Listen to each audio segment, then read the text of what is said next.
ನಿನ್ನೆ ಸಂಜೆ Magadi ರಸ್ತೆಯಲ್ಲಿರುವಂಥ GT ಮಾಲ್ಗೆ cinema ನೋಡಲಿಕ್ಕಾಗಿ ಹಾವೇರಿಯ ರೈತ ಫಕೀರಪ್ಪ ಮತ್ತು ತನ್ನ ಕುಟುಂಬಸ್ಥರ ಜೊತೆಯಲ್ಲಿ ಬಂದಿದ್ದರು. ಆ ಸಂದರ್ಭದಲ್ಲಿ ರೈತ ಪಂಚೆ ಹುಟ್ಟಿದ್ದ ಅನ್ನೋ ಏಕೈಕ ಕಾರಣಕ್ಕೆ ಆತನಿಗೆ ಪ್ರವೇಶನ ನಿರಾಕರಿಸಿದ್ರು.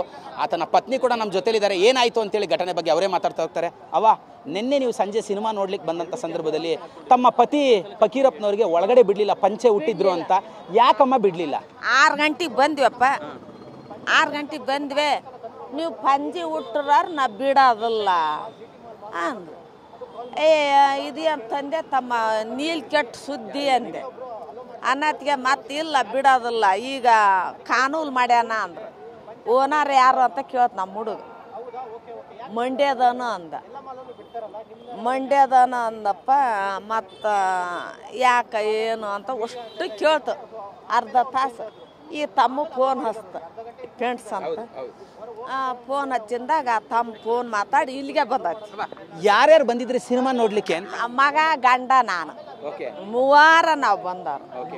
ತಮಗೆ ಸಿನಿಮಾ ನೋಡ್ಲಿಕ್ಕೆ ಅವಕಾಶ ಕೊಟ್ರ, ತಮ್ಮನ್ನ ಒಳಗೆ ಬಿಟ್ರ ಅಂತ? ಅರ್ಧ ತಾಸಿನ ಮೇಲೆ ಈ ತಮ್ಮ ಹೇಳಿಂದ ಬಿಟ್ರು. ಅಲ್ವಾ, ನಿಮ್ಮ ಯಜಮಾನ್ರೇನೋ ಪಂಚೆ ಹುಟ್ಟಿದ್ರು ಅಂತ ಬಿಡ್ಲಿಲ್ಲ, ನಿಮ್ಮನ್ನ ಒಳಗೆ ಬಿಟ್ರ, ನೀವು ಸಿನಿಮಾ ನೋಡಿದ್ರ ಅಂತ? ಇಲ್ಲ, ನಾವು ಹೋಗ್ಲಿಲ್ಲ. ಒಟ್ಟರು ಹೋಗ್ಬೇಕು, ಇಲ್ಲ ಮನೆಗೆ ಹೋಗ್ಬೇಕು ಹೊಳ್ಳಿ ಅಂದ್ವಿ. ಮತ್ತು ತಮ್ಮ ಹೇಳಿದಾಗ ಅಜ್ಜನ್ನು ಬಿಟ್ರು, ನಮ್ಮನ್ನು ಬಿಟ್ರು, ಹುಡುಗನ್ನು ಬಿಟ್ರು, ಹೋದ್ವಿ. ಅಲ್ಲಮ್ಮ, ಬಡವರು ಅನ್ನೋ ಕಾರಣಕ್ಕೆ, ರೈತ ಅನ್ನೋ ಕಾರಣಕ್ಕೆ, ಪಂಚೆ ಹಾಕಿದ್ದ ಅನ್ನೋ ಕಾರಣಕ್ಕೆ ಇವ್ರು ಒಳಗೆ ಬಿಡ್ಲಿಲ್ಲ ಅಂದ್ರೆ ಎಷ್ಟು ಸರಿ ಅಂತ? ಎಷ್ಟು ಸರಿ ನೋಡಪ್ಪ. ಯಪ್ಪ, ನೀವ ಕೇಳ್ಬೇಕು. ಬಂದೋಬಸ್ತ್ ಮಾಡಿ ದೊಡ್ಡವ್ರು. ಈ ಸಿದ್ದಣ್ಣ ಏನು ಮಾಡ್ತಾನ, ಸಿದ್ದಣ್ಣನ್ನು ಕರ್ಕೋಬೇಕು, ಈ ದೊಡ್ಡ ಓನರನ್ನು ಕರ್ಕೋಬೇಕು, ಮಾತಾಡ್ಬೇಕು.